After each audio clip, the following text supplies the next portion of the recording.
दोस्तों आज की इस वीडियो में हम लोग बात कर रहे हैं भारतीय राज्य व्यवस्था के कुछ एक अभ्यास प्रश्नों के बारे में, जिससे कि आपकी तैयारी बेहतर हो सके। दोस्तों इससे पहले भी अभ्यास प्रश्नों पे मैंने वीडियोस बनाई हैं, इसलिए मेरी कोशिश रहेगी कि मैं ज़्यादा से ज़्यादा प्रश्न नए लेके आऊँ, कुछ भी रिपीट ना करूँ, क्योंकि इससे आपका फ़ायदा होना चाहिए। और आपसे मेरी एक रिक्वेस्ट ये है कि अगर आपको कोई भी ऐसा प्रश्न नज़र आता है जो आपको पहली बार नज़र आया है, मतलब पहली बार आप उसे देख रहे हैं, तो उस प्रश्न को आपको लिखना है, उसके उत्तर को भी लिखना है और उसके बारे में आज पढ़ना है। देखिए, अच्छी तरह पढ़ाई करने का यही तरीका है कि आप नई नई चीज़ें सीखते रहें। जो पुरानी चीज़ें आती हैं वो तो आती ही हैं, लेकिन नई चीज़ें भी तो पढ़नी हैं, वो इसी तरीके से पढ़ी जा सकती हैं। अब ज़्यादा समय नहीं लूँगा आपका और शुरू करूँगा। धड़ाधड़ 25 क्वेश्चन आएंगे, तो प्लीज़ याद रखिएगा कि आपको वो प्रश्न लिखने हैं जो आप पहली बार देख रहे हैं। शुरुआत करते हैं। पहला प्रश्न है कि निम्न में से कौन सी संसदीय समिति का सभापति निरपवाद तौर पर शासक दल का होता है? ऑप्शन दे रखे हैं लोक उपक्रम समिति, लोक लेखा समिति, प्राक्कलन समिति और प्रत्यायोजित विधान संबंधी निर्माण समिति। अगर इन समितियों का नाम आपने सुना होगा तो तुरंत आपका दिमाग में आ जाएगा कि प्राक्कलन समिति वो समिति है जिसका जो सभापति है वो निरपवाद तौर पर शासक दल का होता है, यानी कि रूलिंग पार्टी का होता है। मेनली लोकसभा की समिति होती है ये, आपने इसके बारे में पढ़ा होगा, नहीं पढ़ा होगा तो मैं फिर से अलग वीडियो में बता दूंगा। तो ये पहला प्रश्न हो जाता है। इसके बाद दूसरा प्रश्न है, सांसदों को प्राप्त निम्नलिखित में से वह कौन सा उपाय है जो विधिवत निर्धारित नहीं है? प्रश्नकाल, शून्यकाल, आधे घंटे की बहस या कालीन बहस। तो देखो, प्रश्नकाल को डिफाइन किया गया है, मतलब उसको परिभाषित किया गया है। आधे घंटे की बहस को के बारे में भी आप जानते हैं और अल्पकालीन बहस के बारे में भी बताया गया है। शून्यकाल वो है जो विधिवत रूप से निर्धारित नहीं किया गया है, तो आपको याद रखना है शून्यकाल को लेकर प्रश्न पूछ लिया जाता है। अगला प्रश्न है कि निम्न में से कौन सी समिति केवल निचले सदन की है, मतलब लोकसभा की है? आश्वासन समिति, प्रत्यायोजित विधान संबंधी समिति, लोक उपक्रम समिति या प्राक्कलन समिति? फिर से प्राक्कलन समिति आएगी, क्योंकि प्राक्कलन समिति के अंदर सिर्फ लोकसभा के मेंबर होते हैं, राज्यसभा से इसका कोई लेना देना नहीं है। बाकी जो ऊपर लिखी हुई हैं वो दोनों सदनों की हो सकती हैं, ठीक है। अगला प्रश्न है, निम्न में से वो कौन सा उपाय है जो लोक महत्व के मामले पर मंत्री का ध्यान खींचता है? ये बड़ा इंपॉर्टेंट है कि मंत्री का ध्यान हमें खींचना है, और इसके ऑप्शन दे रखे हैं आधे घंटे की बहस, ध्यान आकर्षण नोटिस, अल्पकालीन बहस या स्थगन प्रस्ताव। अब देखो, इससे तुरंत आपको आइडिया लग जाएगा कि ध्यान खींचना है, और यहाँ पे दूसरा ऑप्शन भी दे रखा है ध्यान आकर्षण नोटिस, तो आपको सीधे इसी पे टिक लगा देना है, ज़्यादा कुछ सोचना नहीं है। मंत्री का ध्यान खींचना है किसी मुद्दे की तरफ, तो वो मुद्दा इस नोटिस में रखा जाता है, सीधी सी बात है। तो ये प्रश्न आपको याद रह जाएगा। इसके बाद आती है कि केंद्रीय सतर्कता आयोग की स्थापना निम्न में से किसकी सिफारिश पर की गई थी? सिफारिश पूछी गई है। ऑप्शन दे रखे हैं प्रशासनिक सुधार आयोग, गौरवाला रिपोर्ट, कृपलानी समिति या फिर संथानम समिति। 1964 में इसकी स्थापना हुई थी और इसकी सिफारिश की थी संथानम समिति ने। ये संथानम समिति का नाम बहुत कम बच्चों को याद रहता है, तो प्लीज़ आप इसको ठीक से याद कीजिएगा। इसके बाद आता है अगला प्रश्न कि लोकायुक्त की संस्था सर्वप्रथम किस राज्य ने स्थापित की थी? ठीक है, इसके 4 ऑप्शन है, उड़ीसा, बिहार, पंजाब और महाराष्ट्र। अब ध्यान से समझना, बच्चों को कन्फ्यूजन कहाँ होता है? उड़ीसा के साथ। वो क्यों? क्योंकि उड़ीसा में लोकपाल की स्थापना पहले हुई थी, यहाँ लोकायुक्त की बात हो रही है। तो लोकायुक्त की स्थापना महाराष्ट्र के अंदर हुई थी। इस संस्था का जो पहला राज्य था जिसने इसकी स्थापना की थी वो महाराष्ट्र था, तो इसको याद रखना है। इसके बाद इसी से जुड़ा हुआ प्रश्न है कि महाराष्ट्र ने लोकायुक्त संस्था की स्थापना किस वर्ष में की थी? तो वो वर्ष होगा 1971। तो ये 2 प्रश्न आप एक साथ याद रख सकते हो कि लोकायुक्त की स्थापना कब हुई थी और कहाँ हुई थी सबसे पहले, तो आप महाराष्ट्र 1971 याद रखना। इसके बाद आता है अगला प्रश्न जो कहता है कि शून्यकाल के बारे में सही वक्तव्यों में क्या शामिल होता है? यहाँ पे कुछ एक वक्तव्य आपके सामने दे रखे हैं और पूछ ये रहा है कि शून्यकाल के बारे में कौन से वक्तव्य सही हैं, मतलब कौन से शामिल होते हैं। अब देखिए, वक्तव्य वाले सवाल बहुत इंपॉर्टेंट होते हैं और यहाँ पे गलतियाँ भी बहुत होती है।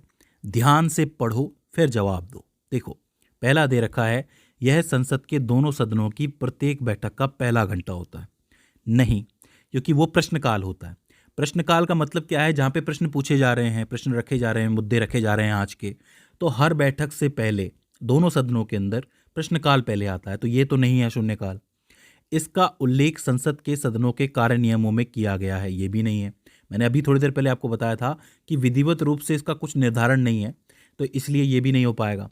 तीसरा वक्तव्य दे रखा है कि इस काल में मामले बिना किसी पूर्व नोटिस या अनुमति के उठाए जाते हैं। हाँ, बिल्कुल सही है। बिना किसी नोटिस के अगर कुछ मामले उठाने हो तो वो शून्यकाल में उठा दिए जाते हैं।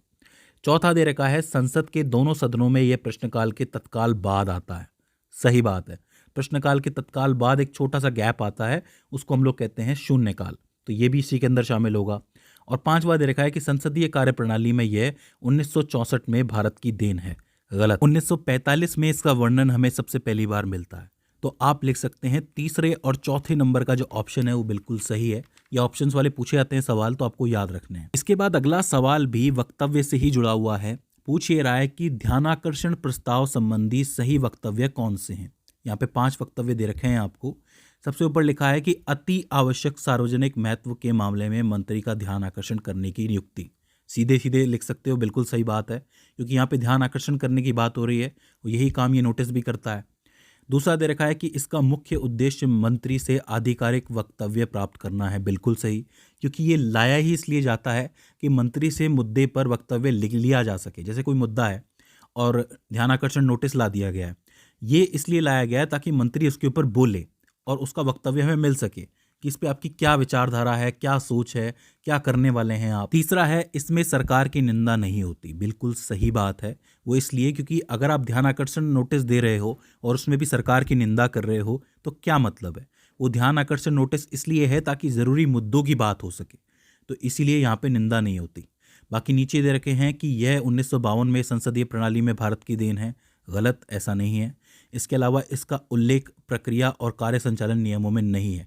नहीं, बिल्कुल है, तो ये भी गलत है। तो पहला, दूसरा और तीसरा जो कथन है वो ध्यान आकर्षण प्रस्ताव के लिए सही वक्तव्य है। तो यहाँ पे 1, 2, 3 पे आप ऑप्शन पे टिक लगा सकते हो। इसके बाद एक और सवाल वक्तव्य वाला है कि स्थगन प्रस्ताव के संबंध में निम्न में से कौन सा कथन सही है। यहाँ पे भी कथन दे रखे हैं। पहला है कि यह एक असाधारण प्रक्रिया है जिसमें सदन के सामान्य कामकाज को दरकिनार किया जाता है। बिल्कुल सही बात है। क्यों? क्योंकि स्थगन का मतलब क्या है कि सारी कार्यवाही को स्थगित कर दो और एक इंपॉर्टेंट काम है वो करो, तो यहाँ पे कामकाज को दरकिनार करके रोक दिया जाता है। ठीक है। इसके बाद इसका मुख्य उद्देश्य वर्तमान के लोक महत्व के किसी अत्यंत महत्वपूर्ण मुद्दे की ओर सदन का ध्यान आकर्षित करना है। बिल्कुल सही बात है, क्योंकि स्थगन इसीलिए लाया गया है, कोई लोक महत्व का मुद्दा है जो सबके लिए जरूरी है, इसलिए पहले उस पर बात होनी चाहिए। तो ये दूसरा भी सही है। तीसरा है कि राज्यसभा इस प्रक्रिया का प्रयोग कर सकती है। गलत बात। सिर्फ लोकसभा करती है, वो इसलिए क्योंकि लोकसभा में सरकार चल रही होती है और सरकार ही मेनली मुद्दे हैंडल करती है, तो राज्यसभा में इस प्रक्रिया का प्रयोग नहीं किया जाता है। इसके बाद इसे लाने के लिए कम से कम 50 सदस्यों का अनुमोदन आवश्यक है। सीधी सी बात है कि इतना बड़ा प्रस्ताव लेके आना है तो 50 सदस्यों का आपको अनुमोदन मिलना चाहिए। ठीक है, तो ये भी सही है। और इसमें सरकार की निंदा की जा सकती है, ये एक इंपॉर्टेंट चीज़ है, क्योंकि ये लोकसभा में लाया जा रहा है। तो लोकसभा में कौन बैठता है? सरकार होती है। तो सरकार की किसी कार्य पे निंदा हो सकती है, तो स्थगन प्रस्ताव में ये कार्य हो सकता है, ध्यान आकर्षण प्रस्ताव में नहीं हो सकता है। तो आप ऑप्शन ए पे अपना टिक लगा सकते हो। इसके बाद न्यायपालिका से रिलेटेड सवाल है, वो भी वक्तव्य वाला ही है, ध्यान से समझना। भारत में उच्चतम न्यायालय और उच्च न्यायालयों के रिट अधिकार क्षेत्रों के बीच अंतर के बारे में निम्न में से कौन सा कथन गलत है। ध्यान से समझ लो कि कौन सा कथन गलत है, ये देखना है। यहाँ पे अंतर की बात हो रही है, उच्चतम न्यायालय और उच्च न्यायालयों के बीच का। देखो, पहला दे रखा है कि उच्चतम न्यायालय रिट को जारी कर सकता है न केवल मौलिक अधिकारों को लागू करने के मामले में बल्कि किसी अन्य उद्देश्य के लिए भी, जबकि उच्च न्यायालय रिट केवल मौलिक अधिकारों को लागू करने के लिए कर सकते हैं। अब देखो, ये बात गलत है। वो इसलिए क्योंकि जो आपका उच्च न्यायालय है उसको मौलिक अधिकारों के अलावा अन्य मामलों को लेकर भी रिट दायर करने की इजाज़त होती है, तो वो कर सकता है लागू। तो ये गलत हो जाता है स्टेटमेंट। दूसरा आता है कि उच्च न्यायालय निषेधाज्ञा रिट जारी कर सकते हैं जबकि उच्चतम न्यायालय जारी नहीं कर सकते। ये बात भी गलत है। वो इसलिए क्योंकि उच्चतम न्यायालय को यह अधिकार होता है इस रिट को जारी करने का। तीसरा दे रखा है कि उच्चतम न्यायालय केवल अपील के मामले में रिट जारी कर सकता है जबकि उच्च न्यायालय केवल तब कर सकता है जब संबद्ध पक्ष इसके पास आता है। ये बात भी गलत है। अगर आपको रिट की पूरी जानकारी चाहिए तो मैं कहूँगा कि आप मेरी वीडियो देख सकते हैं जिसमें मैंने सभी रिट्स के बारे में आपको बताया हुआ है। तो ये तीनों स्टेटमेंट गलत हो जाते हैं। चौथा स्टेटमेंट क्या है कि उच्च न्यायालय रिट जारी कर सकते हैं न केवल मौलिक अधिकारों को लागू करने के मामले में बल्कि अन्य उद्देश्यों के मामले में भी। सही बात है। जबकि उच्चतम न्यायालय केवल मौलिक अधिकारों को लागू करने के लिए रिट जारी कर सकता है। अब ये बिल्कुल सही बात है। अगर आप पहले वाले ऑप्शन को देखोगे तो वो बिल्कुल उसका उल्टा है। तो ये सिर्फ आखिरी वाला ऑप्शन बिल्कुल सही है, ये कथन बिल्कुल सही है, बाकी तीनों गलत हो जाते हैं। तो ऑप्शन बी पे आप टिक लगा सकते हो, 1, 2 और 3 ये तीनों के तीनों गलत स्टेटमेंट हो जाते हैं। इसके बाद अगला सवाल है कि लोकसभा में अविश्वास प्रस्ताव प्रस्तुत करने के लिए कितने सदस्यों के समर्थन की आवश्यकता होती है। ऑप्शंस दे रखे हैं 80, 140, 160 और 50। तो आपको लगाना है ऑप्शन डी। इसमें 50 विपक्षी संसद सदस्य चाहिए होते हैं जो अविश्वास प्रस्ताव को लागू करने की बात कर सके, उसका समर्थन कर सके, ठीक है, तब जाकर के प्रस्ताव लाया जाता है। इसके बाद अगला सवाल पूछा गया है कि संसद में लोकपाल विधेयक निम्न में से कौन से वर्ष में प्रस्तुत नहीं हुआ था। अब इसके लिए आपको वो सारे वर्ष याद करने पड़ेंगे जिसमें लोकपाल का विधेयक आया था। तो देखो ऑप्शन दे रखा है 1968, 1971, 1978, 1985। तो इसका सही आंसर होगा 1978। 1968 में भी आया था, 71 में भी आया था, 85 में भी आया था। इसके बाद अगला सवाल है भर्ती प्रक्रिया में संघ लोक सेवा आयोग का अंतिम कार्य कौन सा है। 4 कार्य दे रखे हैं, चयन, नियुक्ति, प्रमाणीकरण और स्थापन। तो आपको प्रमाणीकरण लिखना है। यहाँ पे कंफ्यूजन प्रमाणीकरण और स्थापन के बीच में होता है, तो मैं आपको बता दूं कि प्रमाणीकरण इसका सही आंसर है। इसके बाद एक प्रश्न आता है कि अखिल भारतीय सेवा के सदस्यों की सेवा शर्तों का निर्धारण कौन करता है। ये एक इंपॉर्टेंट सवाल है, वो इसलिए क्योंकि यहाँ पे कंफ्यूजन बहुत होता है। जैसे 4 ऑप्शन है यहाँ पे, भारत के राष्ट्रपति, भारतीय संविधान, भारतीय संसद और संघ लोक सेवा आयोग यानी कि आपका यूपीएससी। अब देखो अखिल भारतीय सेवा के सदस्यों की सेवा शर्तों का निर्धारण करना है। ज्यादातर बच्चे संसद लिख के आते हैं, जबकि ये गलत है। यूपीएससी इसका सही आंसर है। यूपीएससी ही शर्तों का निर्धारण करता है, अखिल भारतीय सेवा के सदस्यों की सेवा शर्तें जो होती हैं उनका, ठीक है। इसके बाद अगला सवाल है कि संवैधानिक सुरक्षा की कौन सी धारा लोक सेवकों को सुनिश्चित करती है। अब देखो यहाँ पे ऑप्शन में तो आपको अनुच्छेद दे रखे हैं, अनुच्छेद 310, 315, 312, 311। यहाँ पे कहने का मतलब ये है कि जितने भी सरकारी कर्मचारी होते हैं, चाहे वो राज्य के हों या फिर सेंटर के हों, उनका जो पद बना हुआ है, उनकी जो सेवा बनी हुई है, उनको रिमूव नहीं किया जा सकता इतनी आसानी से। उनका संरक्षण है, उनकी नौकरी का संरक्षण है, वो कौन से अनुच्छेद के तहत आता है, 311वें अनुच्छेद के तहत। ये एक इंपॉर्टेंट प्रश्न है, पूछ लिया जाता है, इंटरव्यू में भी पूछ लिया जाता है कभी कभी, तो इसलिए आपको याद रखना है। अगला सवाल है नियंत्रक एवं महालेखा परीक्षक की टीका टिप्पणी पर उचित कार्यवाही करने की अंतिम जिम्मेदारी किसकी होती है। ऑप्शंस हैं भारत के राष्ट्रपति, उच्चतम न्यायालय, संसद या फिर राष्ट्रीय विकास परिषद। तो इसका आंसर है भारत के राष्ट्रपति। यहाँ पे आपको कंफ्यूज नहीं होना है, दोनों के लिए जो कार्यवाही होती है उसकी अंतिम जिम्मेदारी राष्ट्रपति की ही होती है, ठीक है। इसके बाद आता है कि भारतीय संविधान के निम्न में से कौन से अनुच्छेद में बजट शब्द का उल्लेख किया गया है। अब ये आपका मेमोरी टेस्ट हो जाता है कि आपको कितने अनुच्छेद याद हैं, क्योंकि क्या होता है ना कि जब आप आंसर लिखते हो तो अनुच्छेद ठीक ठीक मेंशन करना होता है आपको। 4 अनुच्छेद हैं, अनुच्छेद 266, 112, 265 या फिर किसी में नहीं। तो आपको लिखना है 112, क्योंकि 112 आ गया तो सीधे सीधे आपको याद होगा कि बजट की बात हो रही है। अगला प्रश्न है कि भारत में बजट विधिवत किस वर्ष में शुरू किया गया था। अब यहाँ पे विधिवत की बात हो रही है। ऑप्शंस भी बहुत कंफ्यूज करने वाले हैं। एक है 1860, एक है 1947, एक है 1950 और एक है 1868। अब देखो यहाँ पे मेन कंफ्यूजन जो है वो 47 और 60 के बीच में होता है, मतलब 1860 और 1947 के बीच में। 1860 में बजट का इस्तेमाल करना शुरू कर दिया गया था, लेकिन चूंकि हम अपने भारतीय बजट की बात कर रहे हैं, विधिवत बजट की बात कर रहे हैं, तो 1947 सही आंसर होगा। इसके बाद अगला प्रश्न भी वक्तव्य वाला ही है, कथन वाला है। देखो निम्न में से कौन सा कथन गलत है। सबके सब धन विधेयक को लेके हैं, आसानी से याद हो जाएंगे अगर आपने वीडियो देख रखी है, पढ़ रखा है तो। राज्यसभा धन विधेयक को अस्वीकार कर सकती है, बिल्कुल नहीं, क्योंकि मनी बिल को उन्हें एक्सेप्ट करना ही पड़ता है, उनको अस्वीकार करने का कोई भी अधिकार नहीं होता है। तो ये पहला कथन गलत हो जाता है।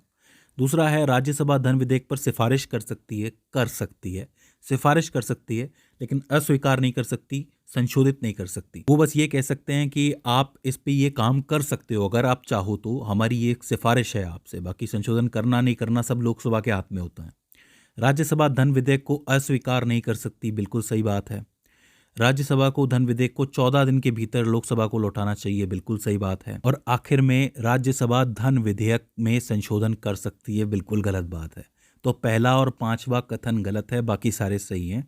तो ऑप्शन डी पे आप टिक लगा सकते हो, ठीक है। इसके बाद अगला प्रश्न जुड़ा है संचित निधि से। पूछा गया है कि निम्न में से कौन सा खर्च भारत की संचित निधि से लिया जाता है। 5 ऑप्शन है आपके पास। एक है लोकसभा अध्यक्ष के भत्ते, बिल्कुल सही है। लोकसभा अध्यक्ष का जो भी वेतन और भत्ता होता है वो संचित निधि से ही आता है।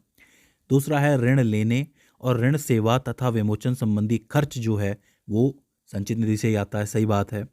उच्च न्यायालयों के न्यायाधीशों की जो पेंशनें होती हैं वो भी वहीं से आती हैं, सही बात है। किसी मध्यस्थता अधिकरण के निर्णय या पूर्ति के लिए आवश्यक जो राशि होती है वो भी वहीं से आती है, बिल्कुल सही बात है। और नियंत्रक और महालेखा परीक्षक के कार्यालय के प्रशासनिक खर्च जो होते हैं वो भी संचित निधि से ही आते हैं। क्योंकि संचित निधि बहुत बड़ी निधि है तो इसमें से ज़्यादातर खर्च पूरे किए जाते हैं। तो इस सवाल में आप पाँचों के पाँचों ऑप्शन पे टिक लगा सकते हो कि ये सारे ही सही है। ठीक है, अब यहाँ पे आपको एक फ़ायदा हो सकता है कि इन पाँचों ऑप्शन से आप एक आंसर बना सकते हो संचित निधि के बारे में। अगर आप थोड़ा सा दिमाग लगाओ तो कि ये सारी चीज़ें आप इंक्लूड कर दो आंसर के अंदर, एक बढ़िया सा आंसर बना दोगे कि संचित निधि से कौन कौन सा खर्च किया जाता है और कहाँ कहाँ खर्च किया जाता है। इसके बाद अगले प्रश्न में पूछता है कि पोर्टफोलियो प्रणाली को संवैधानिक मान्यता किस अधिनियम द्वारा प्रदान की गई थी। इंपॉर्टेंट है, पूछा जाता है। 4 आपको अधिनियम दे रखे हैं। एक भारतीय परिषद अधिनियम 1892, एक 1871, एक 1861 और एक आपको दे रखा है 1882।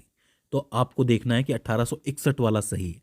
अब ये थोड़ा सा मेमोरी टेस्ट होता है आपका कि आपको कितना याद रह जाता है, तो ये वहीं से एक प्रश्न बनता है। इसके बाद अगला प्रश्न है कि भारतीय संघ को केंद्रीय प्रवृत्ति और अभिमुख संघ की संज्ञा किसने दी थी। 4 ऑप्शन है आपके सामने, doctor BR Ambedkar, KC wear, Ivor Jennings और ग्रैनविल ऑस्टिन। इनमें से ग्रैनविल ऑस्टिन सही आंसर है। जो कंफ्यूजन है वो अम्बेडकर और जेनिंग्स को लेके ज्यादा होता है, इसलिए आपको याद रखना है कि ग्रैनविल ऑस्टिन सही आंसर है। इसके बाद अगला प्रश्न है कि संविधान की प्रस्तावना में समाजवादी और धर्मनिरपेक्ष शब्दों को किस संशोधन द्वारा जोड़ा गया था। अब यार ये तो आता होगा, ये तो आपको याद ही होगा। 41वां संविधान संशोधन, 44वां, 46वां या फिर 42वां। सीधी सी बात है 42वां है। इंदिरा गांधी सरकार में ये हुआ था और इसे मिनी कॉन्स्टिट्यूशन भी कहा जाता है क्योंकि बहुत सारे बदलाव एक साथ हुए थे 42वें संविधान संशोधन के अंतर्गत। अब इस लिस्ट में आखिरी प्रश्न बनता है कि संघ लोक सेवा आयोग के कार्यों का विस्तार किसके द्वारा किया जा सकता है। ऑप्शंस है राष्ट्रपति, प्रधानमंत्री, कार्मिक मंत्रालय या फिर संसद। अब इसको आप अखिल भारतीय वाले प्रश्न से जरूर जोड़ लेंगे, ऐसा आपको नहीं करना है, कंफ्यूज नहीं होना है। यहाँ पे जो कार्यों का विस्तार है उसकी बात हो रही है तो संसद ही करती है कार्यों का विस्तार, तो आपको याद रखना है। तो दोस्तों ये हो जाते हैं वो 25 प्रश्न। आई होप आपको समझ में आए होंगे। अगर इनमें से आपको कोई भी ऐसे प्रश्न नजर आए हों जो आपने पहली बार देखे हों तो उनके बारे में पढ़ाई शुरू कर दीजिए। तो दोस्तों मुझे उम्मीद है कि ये वीडियो आपके लिए हेल्पफुल साबित रही होगी। अगर इसके बाद भी इसके अंदर आपको एक क्वेरी आती है, कोई दिक्कत आती है या फिर हमसे ही कोई गलती हो जाती है तो आप हमें कमेंट सेक्शन में बता सकते हैं। तो दोस्तों आज की इस वीडियो के अंदर बस इतना ही। सी यू इन द नेक्स्ट।